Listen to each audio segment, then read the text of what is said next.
나는 어렸을 때 잠이라는 귀여운 이름을 갖고 있었다. 그러나 개구쟁이 오빠는 언제나 야 잠자리 하고 나를 불렀다. 호리호리한 폼에 눈만 몹시 컸기 때문에 불린 별명이었다. 나는 속이 상했지만 오빠한테 싸움을 걸 수도 없어서 혼자 구석에서 홀짝홀짝 울곤 했다. 울고 있으면 어머니는 또 울보라고 놀리셔서 점점 더 옥생각, 즉 옹졸하게 생각하여 하루 종일 홀짝거리며 구석에 쪼그리고 있었다. 그러다가 심심해지면 벽에다 손가락으로 낙서를 하며 무언가 골똘히 생각했다. 내가 홀짝거리던 그 구석벽에는 3개의 지도가 붙어 있었다. 나는 언제부터인가 홀짝홀짝 울 때면 마음을 달래기 위해 그 지도 위에 선을 그으며 여기는 미국, 우리 집은 이런 데 있구나 하면서 혼자 재미있어 했다.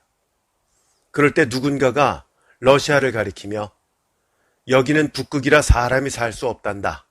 낮에도 어두컴컴하지. 그리고 오로라를 볼 수 있단다. 라고 말해 주었다. 나는 북극, 오로라, 낮에도 어둡다라는 말에 어머, 멋있는 나라겠다 라고 생각했다. 13세 소녀의 꿈은 끝없이 펼쳐졌다. 그때부터 나의 홀짝홀짝 구석에 붙어있는 3개의 지도는 내 생활의 전부인 듯이 생각되었다. 북극과 오로라만이 아니라 레나강도 찾아내었고 바이칼호도 우랄산도 나의 아름다운 꿈속에서 동경의 대상이 되어버렸다. 언젠가 꼭 레나강에 조각배를 띄우고 강변에는 자작나무로 된 통나무집을 짓고 눈이 하얗게 덮인 설원을 걸으며 아름다운 오로라를 바라볼 거야. 그리고 초라한 방랑 시인이 되어 우랄산을 넘을 땐 새빨간 보석 루비를 찾아 볼가의 뱃노래를 멀리서 들을 거야 라는 뱃노래를 멀리서 듣는다. 내 머릿속은 공상의 즐거움으로 가득했다. 어떻게 나 같은 울보 잠자리가 누가 봐도 어울리지 않는 이런 꿈에 젖었는지 조금 이상하다. 정말로 나는 이상한 여자애였다. 이 이상한 여자에게도 시간은 흐르고 세월은 쌓여 19살의 봄을, 아니 19살의 가을을 맞이했다. 드디어 찬스가 왔다. 감상의 오랜 꿈은 빨간 열매로 익어 작은 손가방 하나를 든 소녀 여행자가 된 것이다. 누가 알았을까? 이 소녀가 바로 행복과 애정으로 가득한 따뜻한 가정을 빠져나온 마음 약한 잠자리라는 것을. 게다가 난 페르시안 고양이처럼 얌전한 모습을 한 채 허용될 수 없는 모험에 가슴을 콩닥거리며 홀짝홀짝 울며 길러온 꿈을 향해 정신없이 달려나갔다. 밤중에 고향을 나올 때 병든 친구의 임종을 지키기 위해서라고 난생 처음 어머니에게 거짓말을 했다. 원산에서 배로 웅기까지 가는 동안 짧은 단발머리를 볼품없이 틀어올려 시골 여자애로 변장을 했다. 배, 아마 2,000톤 정도의 상선이었다고 생각한다. 이 배가 웅기항으로 들어갈 때 선객은 모두 내릴 준비로 분주했지만 나는 재빨리 폼을 감출 장소를 찾느라 분주했다. 마침내 선객들이 내리기 시작하자 나는 초조한 마음을 견딜 수가 없었다. 그때 옆에서 누가 보았다면 내 눈은 새빨갰을 것이다. 그렇지. 하선객 속에 섞여있던 내 눈에 갑자기 뛰어든 것은 변소였다. 그래서 변소 안에 숨어 배가 가는 곳까지 어디라도 가자.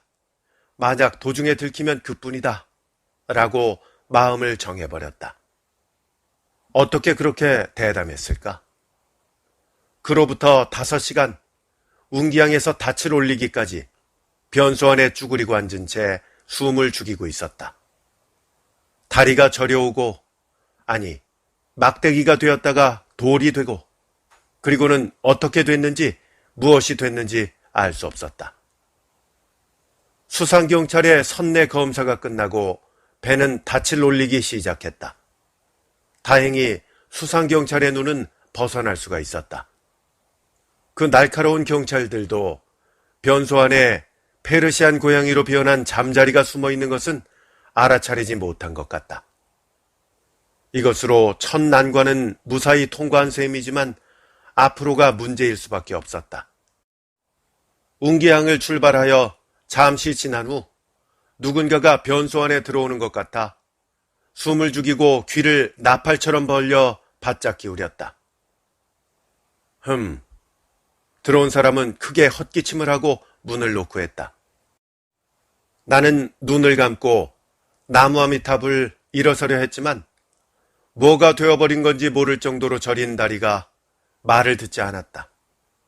문이 확 열렸다. 문짝 뒤로부터 그 사람 가슴 속으로 뛰어드는 애인처럼 쓰러져 버렸다. 그 사람은 놀라서 잠시 말도 안 나오는 듯 입을 다물고 있었다. 부탁입니다. 살려주세요. 내 부모님은 러시아에 있습니다. 제발 러시아에 가게 해주세요. 라고 터무니없는 거짓말을 하고 눈물까지 흘렸다. 눈물은 정말로 나온 것인지도 모른다. 안 돼요. 밀항하는 걸 들키면 죽어요. 그 사람은 가장 먼저 이 말을 하고 무서운 얼굴을 했다. 하지만 민첩한 내 눈에 비친 그는 젊은 남자로 아름다울 리 없는 3등실 보이의 면상이었다. 하지만 그런 사치스러운 생각을 할 때가 아니었다. 다만 무작정, 정말로 무작정 한치라도 빨리 구출받고 싶다는 일심으로 열심히 내가 어여쁜 처녀라는 것을 알리고자 안달을 했다. 여자만의 무기, 그것을 가지고 그 남자를 극복하고자 하는 무서운 생각이었다. 아, 용맹스러운 세상의 젊은 남성들이여, 이렇게도 약한 인종인가 라고 탄식할 마음의 여유는 없었지만 나는 아무튼 승리를 쟁취했다. 최후의 장면이 닥친다면 그때는 또 제2의 여자의 무기가 있다. 그래서 나는 두려워하지 않았다. 유복한 가정의 외동딸, 게다가 청순하고 허위를 모른다. 나한테 반했으니 장래에는 이런 3등실 보이 따위는 우습지. 당당한 사위가 되는 거다. 라고 그가 진심으로 자각하게까지 유도해 나가는 것. 이건 그리 노력하지 않아도 가능한 일이다. 왜냐하면 나는 그때 정말로 순수한 처녀였고 아름다웠으니까. 그는 무지하기 때문에 이런 나의 본질을 알아도 멍청하게 속아 넘어갈 것이다.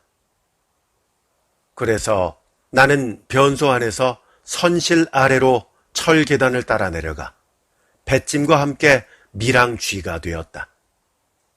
그는 나를 선녀처럼 대하며 더구나 사랑을 동경하면서 먹을 것까지 갖다 주고 위로해 주었다. 그의 뒷모습을 보며 혀를 쑥 내밀 정도로 달아빠지진 않았지만 아무튼 재미있어 견딜 수가 없었다. 새까만 선저, 귓속에서 부서지는 파도 소리에 심장은 기쁨으로 떨렸다. 시간은 흘러 10여 시간 뒤 드디어 배는 블라디보스토크에 도착하는 것 같았다. 그 보이의 마지막 경고를 받게 되었다. 난 모릅니다. 곧 개배우의 군인이 조사하러 올 겁니다. 그때 들켜도 내 말은 하지 마세요. 들켜도 정말 난 몰라요. 라고 말하는 그의 얼굴이 어둠 속에서도 파랗게 질린 듯이 느껴졌다. 물론 내 간도 콩알만해졌다. 잠시 후 시끄러운 구두 소리와 함께 개배우 군인이 직접 배안을 조사하기 시작했다. 나는 각오를 단단히 했다. 총살당하는 것도 그렇게 무의미한 최후라고는 할 수 없어. 푸른 하늘 아래서 몇 발의 총탄을 맞고 픽 쓰러져 죽는 것도 재밌을 거야. 어쩌면 혹 총살 5분 전에 구출된 도스토예프스키의 운명을 이어받지 말라는 법도 없고, 아무튼 될 대로 되라 라고 생각을 하면서 화물 밑에서 숨을 죽이며 기다리고 있었다. 그러나 나는 한없이 행운하였는지 계배우의 눈에서도 벗어날 수 있었다. 정말 다행이었어. 오늘 밤 안에 이 배에서 도망가면 돼. 라고 그 보이씨는 내 옆에 와서 기뻐해 주었다. 그리고 11시간이 경과한 한밤중이었다. 갑판에서는 인부들이 화물을 내리려고 몰려들었다. 나는 남자 모습으로 비원장을 하고 인부 속에 섞여 들어가 그 보이씨에게 일금 30원을 담내로 건네고 갑판에서 무려 17, 8척 아래에 있는 선창을 향해 두 눈을 꼭 감고 펄쩍 뛰어내렸다. 뛰어내리는 순간 양 귀가 공중을 나는 것도 같고 하늘로 끌어올려지는 것도 같았는데 다음 순간에는 선창 위에 엉덩방아를 찍고 너무나도 비참한 포즈로 내동댕이 쳐졌다. 나는 부서진 것처럼 아픈 꼬리뼈를 양손으로 누르며 달아나는 토끼처럼 물건 뒤에 숨었다.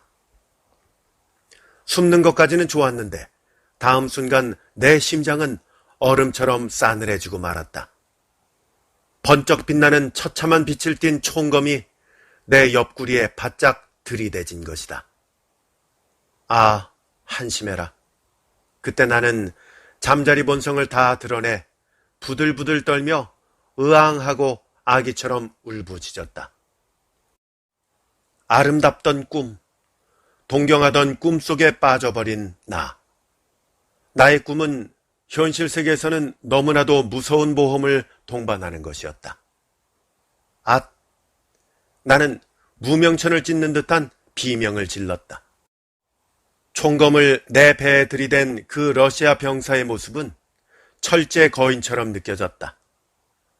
그는 큰 소리로 뭐라 외치면서 나에게 서서 걸으라는 몸짓을 해보였다. 아이고 살았다. 총검에 찔려 죽는 일은 면했구나 하고 눈물을 닦으며 일어서서 병사가 가리키는 대로 걷기 시작했다. 걷다 보니 어느 사이엔지 눈물은 말라버린 듯했다. 조금씩 정신을 차려가며 약간은 대담해지기도 해서 일부러 걸음을 늦춰도 보고 빨리도 해보고 때로는 딴 방향으로 걸어보기도 했다. 그러자 병사는 그때마다 고함을 치며 허리 부근에 딱 들이댔던 총검을 옆구리 쪽을 지나 눈앞에 번쩍하고 빛나게 했다. 나도 지지 않고 그때마다 기겁을 했다는 듯이 깜짝 놀란 표정을 지어 보였다. 그렇게 얼마를 걸었는지 모르겠는데 10리도 넘었겠다고 생각될 무렵 한 채의 큰 건물 안에 들어갔다. 들어가니 큰 테이블들이 나란히 놓여 있었다. 실내에 루바시칼을 입은 사람이 한 사람 있었는데 병사와 오랫동안 문답을 하더니 내 옆으로 다가와 몸을 수색한 뒤 의자에 앉게 해주었다. 그로부터 약 10분쯤 지나자 다른 병사가 들어와 내게 말을 걸었다. 아주 무섭게 생긴 얼굴이어서 일부러 더 떠는 것처럼 행동했다. 잠시 후 그 병사가 나를 데리고 제7천국과 똑같은 긴 계단을 걸어 마침내 7층까지 올라갔다. 확실히 그곳은 내 고향집보다 하늘의 별들이 더 가깝게 보였다. 그리고 어느 문을 열고는 들어가라는 몸짓을 하기에 나는 젖가슴에서 떼놓으려 할 때의 아기처럼 병사의 가슴팍에 확 달라붙어 버렸다. 싫어요. 이건 감금이잖아. 하고 떼를 쓰는 아이처럼 발을 동동거렸다. 안 되겠네. 인연 왜 아우성이야? 그런 말이겠지. 병사는 점점 더 화를 냈다. 그때 문득 보니 병사의 모자 가장자리에 커다란 빈대가 유유히 산보를 하고 있어서 나는 깜짝 놀라 병사에게서 떨어져 들어가라는 방으로 뛰어들어가 버렸다. 나중에 한 사실이지만 그 건물이 바로 계배우 극동본부인가 뭔가 하는 곳으로 내가 들어간 제7천국, 그것은 유치장이었다. 매일 높은 창문에서 아래 길을 내려다보면 조선옷이나 기모노 모습은 한 사람도 섞여 있지 않았다. 양복을 입은 사람뿐이어서 나는 비로소 조국에서 멀리 떨어져 있는 것을 실감했다. 더구나 철창에 갇힌 몸이라고 하는 잠자리의 공포가 깊어갔다. 만 한 달. 그 후 어느 날 두 사람의 병사에 호송되어 배에 태워진 채 3시간을 갔다. 끌려 내린 후 보니 산에 둘러싸인 목가적 정서가 넘치는 시베리아 풍의 작은 항구였다.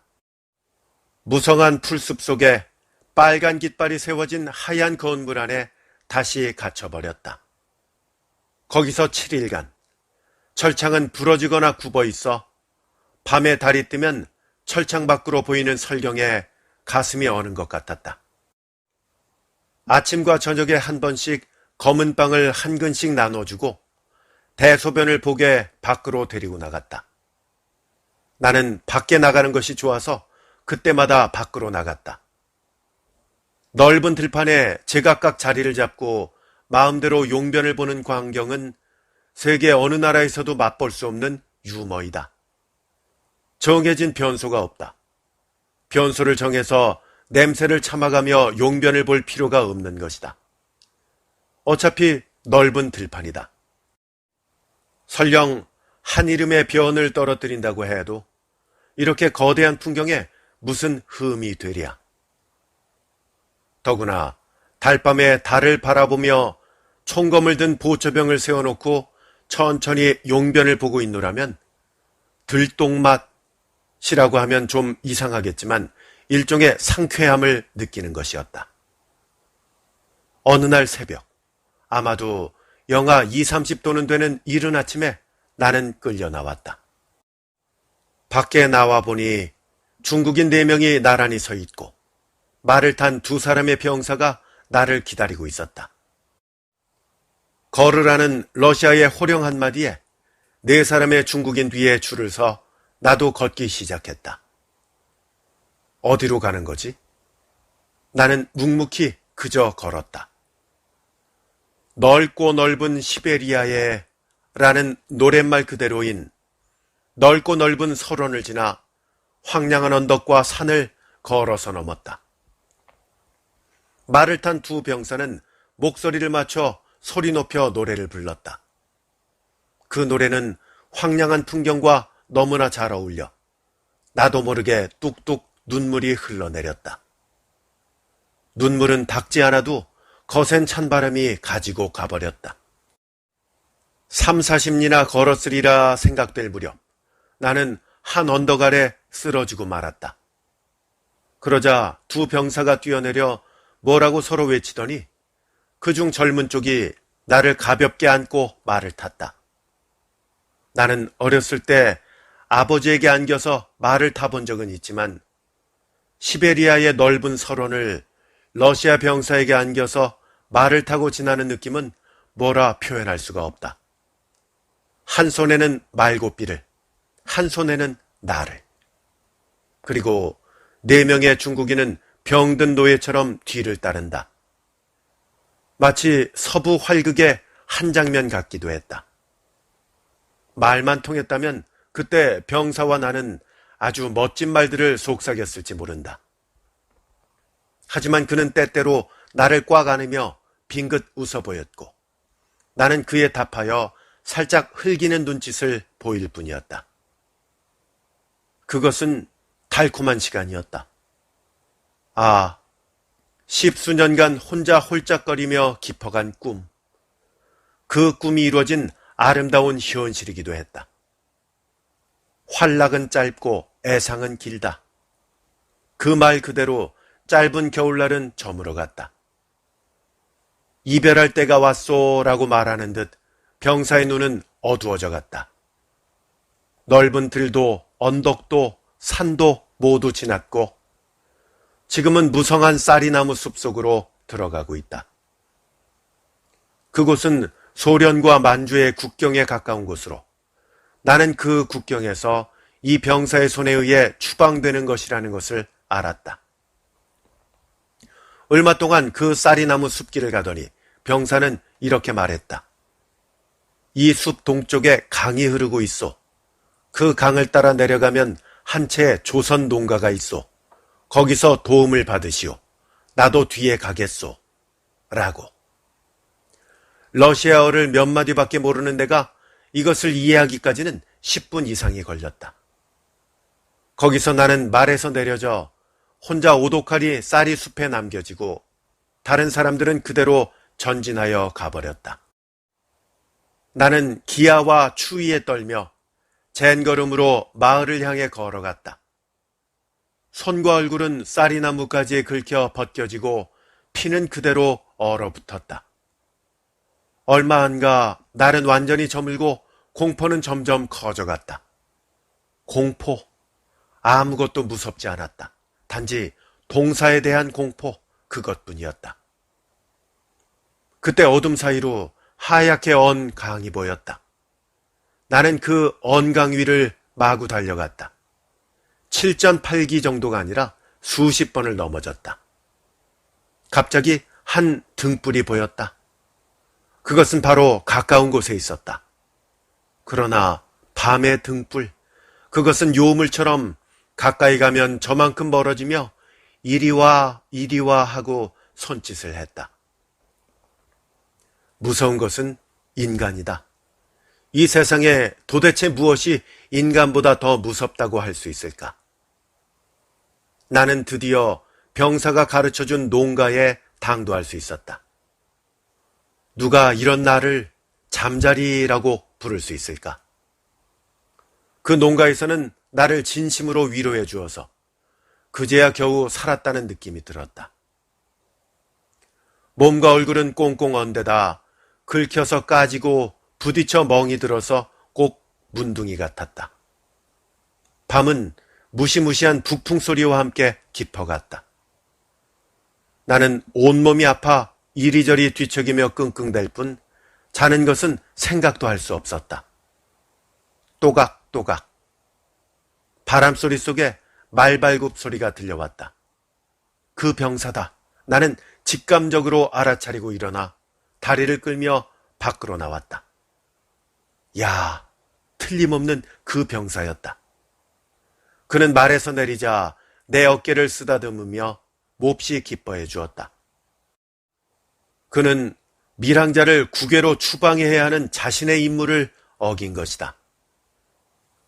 그날 밤 그 병사는 농가 주인과 보드카를 마시며 재미있게 이야기를 나누고 나를 꼭 잘 부탁한다고 당부를 하고는 새벽에 떠나가 버렸다. 나는 눈물을 흘리며 그에게 감사를 전하고 작별을 했다. 숲 저편으로 떠오르는 아침 해를 받으며 우물물을 깃고 달을 바라보며 들똥을 누고 그러는 사이에 한 달이 지나가 버렸다. 농가 주인의 호의로 여권을 얻을 수가 있었다. 나는 쿠세레야 킴이라는 이름으로 다시 블라디보스토크로 들어갈 수 있었다. 배에서 내려 사람 물결에 휩쓸리며 도시 입구에 서자 양두마차, 이것이 포장마차일 것이다. 양두마차가 달려가는 것이 정말로 러시아다운 느낌이었다. 금야 부지 하처숙 평사만리 절인년이라는 한시의 심경으로 하염없이 도시 입구에 서 있었다. 내 지였다면 몇 번이나 불심 검문을 받았을 텐데 이곳의 순사는 전혀 개의치 않았다. 초라한 한 여자가 길가에 우두커니 슬픈 얼굴로 서 있어도 그들 눈에는 다만 심각한 사상의 정적 속에 빠져 있는 것이겠지 정도밖에는 생각하지 않는 것 같았다. 계속 서 있던 내 쪽이 오히려 견딜 수가 없어서 걷기 시작했다. 아무리 걸어봐도 갈 곳은 없다. 아, 방랑. 내 눈은 감상적인 눈물에 젖어 이 감상을 한 수의 시에라도 담고 싶었다. 정말로 나라는 여자애는 어떻게 할 수 없는 무서운 여자였다. 도대체 어찌할 셈이었던가. 지금 돌이켜보면 몸서리가 쳐진다. 말도 모르고 아는 이라곤 강아지 한 마리도 없는 타국의 거리에서 돈이라고는 종이에 싸서 가지고 있는 13원 61전 뿐인데, 아, 도대체 어찌할 셈이었을까?